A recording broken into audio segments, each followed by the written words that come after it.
Assalamualaikum warahmatullahi wabarakatuh. Alhamdulillah, salatu wassalamu ala rasulillah, amma ba'd.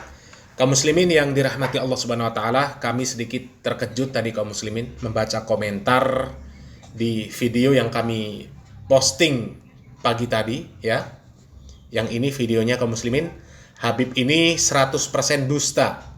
Kisah karomah Habib Kuitang menyelamatkan Mayor Jenderal dari kecelakaan. Dan itu nama Habibnya itu Habib Ali bin Abdurrahman As-Segaf. Ternyata orang ini sudah meninggal dunia kaum muslimin. Inna lillahi wa inna ilaihi roji'un.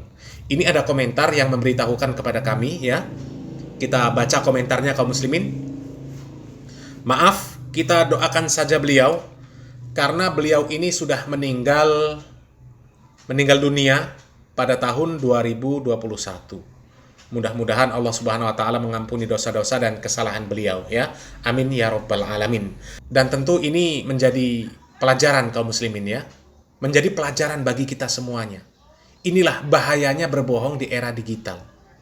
Ya, ceramah, kemudian direkam, diupload di media, tapi isinya ceramahnya bohong kaum muslimin.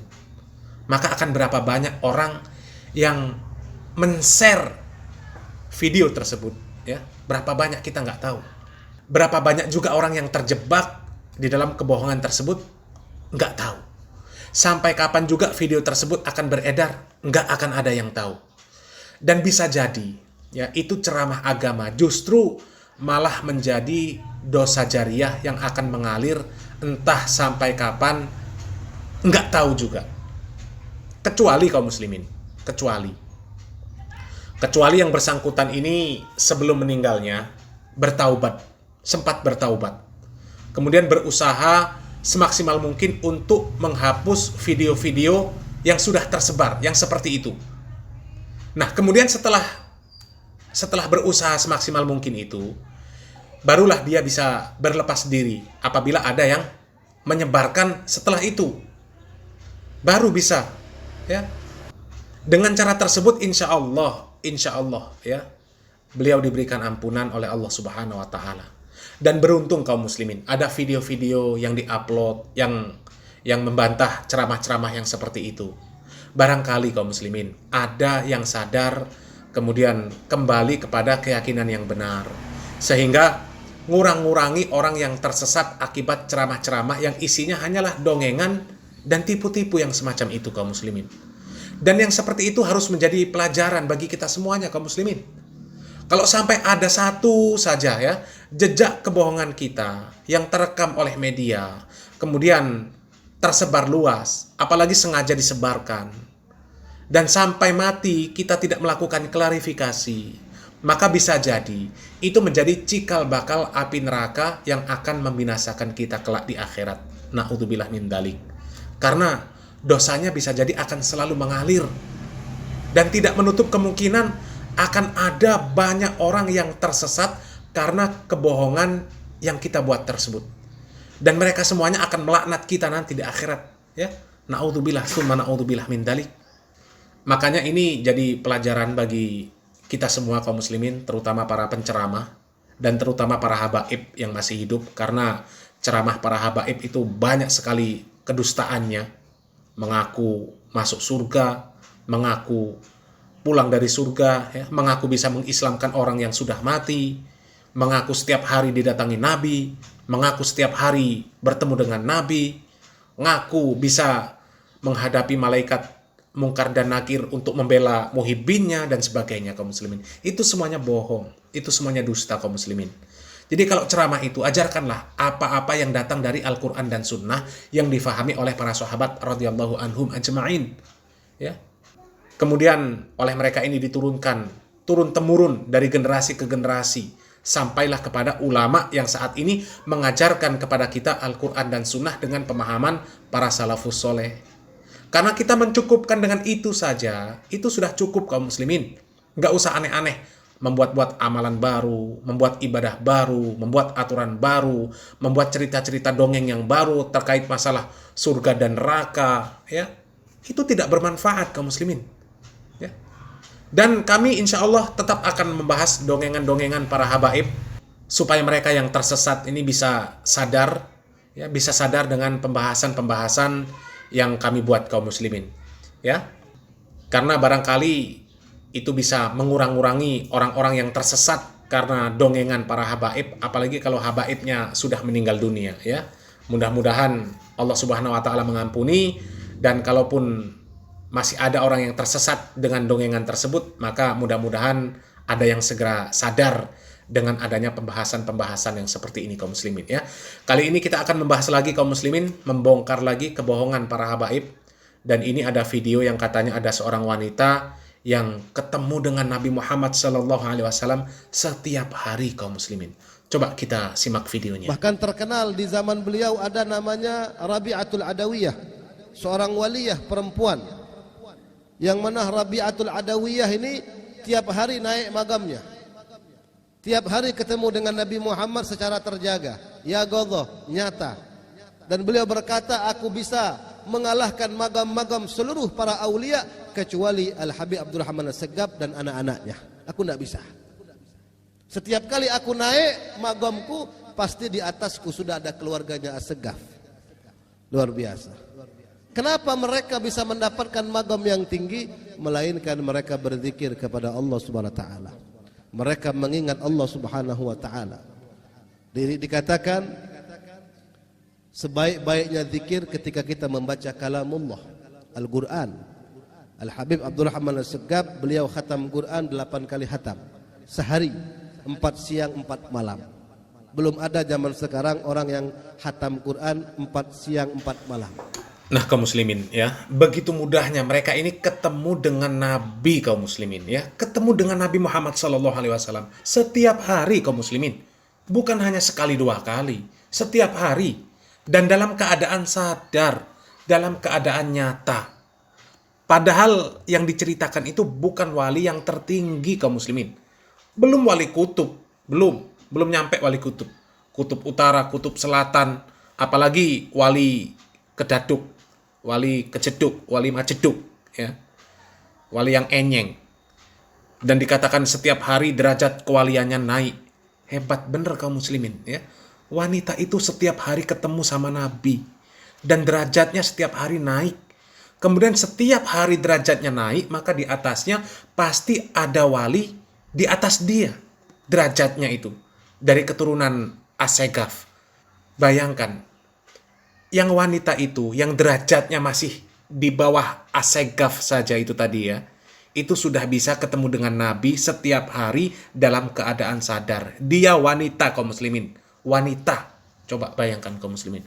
Apalagi anak turunnya Abdurrahman As-Segaf, yang laki-laki apalagi, ya.